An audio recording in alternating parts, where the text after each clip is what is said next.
চা বাগানের জটিলতা কাটাতে প্রশাসনের আধিকারিকদের নিয়ে বৈঠক মালিক পক্ষের। চা বাগান বিক্রি নিয়ে গুজব ছড়ানোর অভিযোগ উঠল জাকির হোসেন নামে এক ব্যবসায়ীর বিরুদ্ধে। ঘটনাটি উত্তর দিনাজপুর জেলার ইসলামপুর থানার ভদ্রকালী এলাকার। জানা গিয়েছে, বেশ কিছুদিন ধরে ভদ্রকালী চা বাগানের নতুন মালিক বলে দাবি করেন জাকির হোসেন নামে এক ব্যবসায়ী। বিষয়টি জানতে পেরে লাগাতার আন্দোলন শুরু করেন বাগানের শ্রমিকরা। শেষমেশ বিষয়টি প্রশাসনের নজরে আসতেই প্রশাসনের আধিকারিকরা পদক্ষেপ গ্রহণ করেন। বৃহস্পতিবার চা বাগানের মালিকপক্ষ ও শ্রমিকদের নিয়ে বৈঠক করেন পুলিশ প্রশাসন ও মহকুমা প্রশাসনের আধিকারিকরা। এছাড়াও এই বৈঠকে উপস্থিত ছিলেন তৃণমূল চা বাগান শ্রমিক সংগঠনের জেলা নেতৃত্বরা। মালিকপক্ষের দাবি, বাগান বিক্রি নিয়ে গুজব ছড়ানো হয়েছে, বিষয়টি প্রশাসনের নজরে নিয়ে আসা হয়েছে এবং বাগান ঠিকমতো চলবে এবং পরবর্তীতে সেখানে ফ্যাক্টরি তৈরির উদ্যোগও নেওয়া হয়েছে এবং সুস্থভাবে বাগান চলবে বলে আশ্বাস মালিক পক্ষের।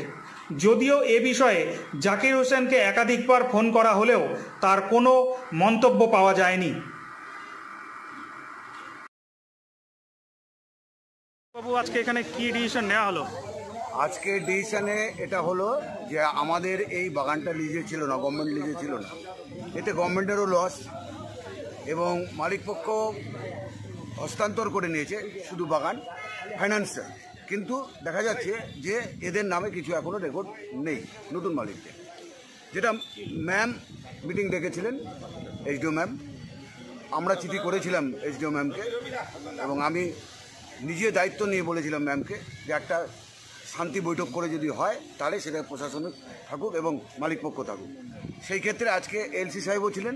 সব আমরা মিটিংটা আজকে সুস্থ মতন করলাম এবং যেই জমিগুলো এখনও পর্যন্ত ভ্যাকান্ট রয়েছে সেই জমিগুলোতে চা লাগানো হবে, নিউ প্ল্যান্টেশন করা হবে এবং তার সাথে সাথে যে ফ্যাক্টরি করার জন্য যে জমিটা বাউন্ডারিটা করা রাখা আছে সেটা সার্ভে হয়ে যাওয়ার সঙ্গে সঙ্গে ফ্যাক্টরি কাজ আরম্ভ হবে। কারণ এনারাও একটু আশঙ্কায় আছে কি লিজ হয়নি, একটু ভয় যেটা চলছিল সেটা আজকে ক্লিয়ার হয়ে গেল। আর লেবার সম্বন্ধে যেটা আপনি বললেন, লেবারের কিছু ডিউজ রয়েছে, যেমন গ্র্যাচুইটি, পিএফ কিছু আছে, সেটার জন্য আমরা এলসি সাহেবকে বললাম, উনি তড়িঘড়ি মানে লেবার ইউনিয়নকে ডেকে একটা মিটিং হবে, সেই মিটিংয়ে উনি সিদ্ধান্ত নিয়ে নেবেন এবং যেই ডিউজগুলো রয়েছে যাতে তাড়াতাড়ি পেমেন্ট করা যায় সেই বিষয়ে উনি আলোচনা করবেন। এবং সামনে এখানটায় আমাদের আছেন মালিকপক্ষের ভিএ বলবো বা ওনার সাথে আপনি ডিটেলস আর একটু আলোচনা করতে পারেন। আপনার নাম পরিচয়? আমার নাম দীপক কুমার রায়, আমি তৃণমূল চা বাগান শ্রমিক ইউনিয়নের আইএনটিটিউসি অ্যাফিলিয়েশন, আমি ডিস্ট্রিক্ট কমিটির সেক্রেটারি এবং সেন্ট্রাল কমিটির সম্পাদক। আমার নাম এসকে ঘোষাল, আমি অ্যাডভাইজার টু ওনার্স। আজকে যে মিটিংটা হলো সেটা মেন এজেন্ডাটা আমাদের ছিল যে ল্যান্ড সার্ভে করা দরকার এবং আমাদের লিজের জন্য আমরা আগে যে অ্যাপ্লাই করেছি সেটাকে ততটা যে সম্ভব আমাদের কোম্পানির পক্ষে লিজ দিয়ে দেওয়া। এখন এই গার্ডেনটা আছে আপনার 216 হেক্টার্স হচ্ছে আপনার টিবোর্ড রেজিস্ট্রেশনস করা আছে already, is approve by টিবোর্ডের books আছে। কোম্পানি এই বাগান কখনোই বিক্রি করবে না। এইসব প্রপাগান্ডা যেগুলো ওঠে সেগুলো থেকে আপনার প্রত্যেককে জানা দরকার কোম্পানি বাগান মিনিংফুলি চালাতে ইচ্ছুক এবং কোম্পানি এখানে ফ্যাক্টরিও বানাবে এবং যা শ্রমিকদের যা কিছু দাবি দেওয়া আছে, যা কিছু সমস্যা আছে, কোম্পানি ধীরে ধীরে সেগুলো অলরেডি মেটানো শুরু করে। কিন্তু এই যে কথা উঠছিল যে যুবক তিনি নাকি সেই বাগানটা কিনে নিয়েছিল এবং যারা আন্দোলন করছে তাদেরকে ভুল বোঝানো হচ্ছে, এমনটা একটা এগুলো একটা মিথ্যা অপপ্রচার আছে। কেউ যদি এখন প্রেস কনফারেন্স করে কোনো কথা বলে দেয়, কিন্তু আজকে ম্যানেজমেন্টের পক্ষ থেকে আমরা বলছি আমরা এটাকে নালান ভয়েড করছি, বাতিল করছি এটা, এবং এইভাবে ম্যানেজমেন্টের কোনো রকম ইন্টেনশনে ম্যানেজমেন্ট এই বাগানটাকে উন্নতি করতে চায় এবং ফ্যাক্টরি বানাতে চায়।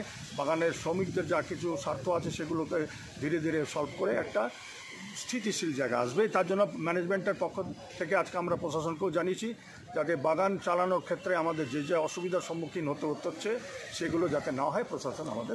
এই যে আপনি একটা কথা বলেন যে ভুয়ো অপপ্রচার চালানো হচ্ছে, এই জাকির হোসেনে এটা চালাইছে, তো তাহলে আপনারা জাকির হোসেনের বিরুদ্ধে কি পদক্ষেপ নিচ্ছেন? এখন দেখুন, এগুলো প্রশাসন সব কিছু জানে, এটা প্রশাসনের ব্যাপার আছে। জাকির হোসেন তো কর্তৃপক্ষকে জানিয়ে বা মালিককে জানিয়ে সমস্ত কাজগুলো অপপ্রচার করছে না, সুতরাং প্রশাসনকে কি জানাইছেন আপনারা? ডেফিনেটলি প্রশাসনকে আমাদের জানানো। প্রশাসনকে কি জানানো হয়েছে? জানানো হয়েছে, প্রশাসনকে জানানো আছে, চিঠি করা আছে, প্রশাসনকে মৌখিক বলা আছে এবং আজকের মিটিংও এটা নিয়ে আলোচনা। আপনার নাম? এসকে ঘোষাল, সঞ্জয় কুমার ঘোষাল। কি দায়িত্ব আছে? আমি অ্যাডভাইজার, কোম্পানির মালিক পক্ষের অ্যাডভাইজার। নাম কোম্পানি? কোম্পানির নাম হচ্ছে তোমার ভদ্রকালী টি গার্ডেন্স। আমি মিস্টার আশিস আগরওয়ালের পক্ষ থেকে কথা বলছি। বলছি, আজকে আপনাদের এখানে যে মিটিং হলো, সেই মিটিংয়ে কী সিদ্ধান্ত হলো? আমাদের বিএলআর অফিস থেকে চিঠি করা হয়েছিল, ওখানকার লোকাল ইউনিট এবং কিছু লিডারশিপ ছিল। আর বাগানের যে এখন মালিক আছে বর্তমানে, উনি ছিলেন এসডিও ম্যাম, ছিলেন আমাদের রামগঞ্জ ওসি, আমাদের ইসলামপুর আইসি এবং আমাদের ডিএসপি স্যার, আমাদের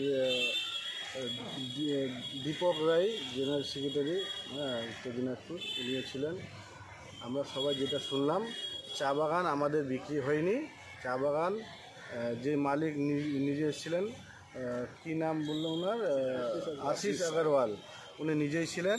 উনি আজকের মিটিংয়ে উনি উপস্থিত ছিলেন। আজকের মিটিংয়ে উনি উপস্থিত ছিলেন এবং আমাদের চা বাগানের যে একটা সার্ভে হবে, এসডিও ম্যাম যেটা বলল যে ওটা প্রকোপক্তির যেন সরকারের আন্ডারে চলে যায়, আর জীবনের জন্য ওই চা বাগান আর যেন কেউ হস্তক্ষেপ করতে না পারে, টুকরো টুকরো করতে না পারে। এটা সার্ভে করে তারপরে একটা ভালো পজিশনে একটা নিয়ে যাব। আর ফ্যাক্টরিটা মাস্ট, উনিও বললেন এই সার্ভে হয়ে যাওয়ার পরে ফ্যাক্টরির কাজ চালু হবে দ্রুত। আচ্ছা, এখানে একটা লেবারেরও একটা সমস্যা আসছে। আমরা লাস্ট 2-3 বার দেখেছি যে লেবাররাও এখানটা বিক্ষোভ করেছিল এই বিষয়টাকে নিয়েই, এবং আজকে আপনাদের এই মিটিংয়ে উপস্থিত ছিলেন লেবার কমিশনার থেকেও। তো সেখানে লেবারদের জন্য কি ডিসিশন নেওয়া হলো? হ্যাঁ, লেবারদের জন্য লেবাররা যেটা একটা টেনশনে ছিল যে আমাদের চা বাগান যেন টুকরো টুকরো না হয়ে যায়, সেটা আমরা কনফার্ম হয়ে গেলাম।